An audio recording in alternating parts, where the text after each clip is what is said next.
А в день города королева барокко откроет Open Air «Казанская осень» от Монтеверди до Верди. Международный оперный фестиваль откроет Государственный симфонический оркестр республики под управлением Александра Сладковского.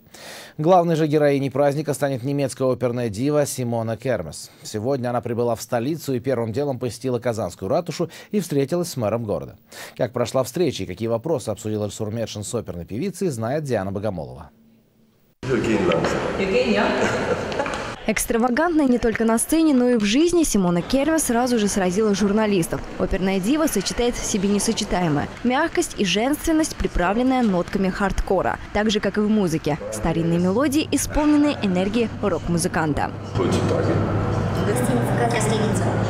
Она сейчас есть. Перед встречей с мэром города экскурсия по Казанской ратуше, бывшему дворянскому собранию, в колонном зале которого играл Сергей Рахманинов и пел Федор Шаляпин. В столице республики оперная певица впервые. По приезду она успела лишь ознакомиться с центральными улицами столицы, но лишь через окно автомобиля. В городской резиденции Казань представлена во всех красках. Ратуша также славится своими скульптурами. Держать за них гости загадывают желание. Упустить такую возможность немецкая певица не смогла.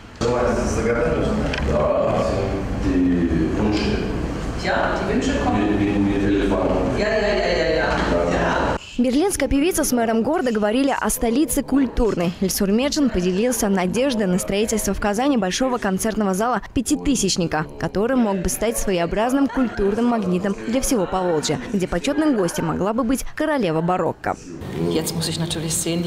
Я надеюсь, что у вас очень хороший оркестр, где я могу осуществить задуманное, и темперамент у него экстремальный. Прочувствовать темперамент симфонического оркестра берлинская певица смогла на репетициях, куда отправилась сразу же после встречи с мэром. Услышать необыкновенный голос и увидеть экстравагантные наряды главной героини «Казанской осени» можно будет на Open Air, который пройдет в день празднования Дня Республики 30 августа. Диана Богомолова, Петр Шамбазов, столица.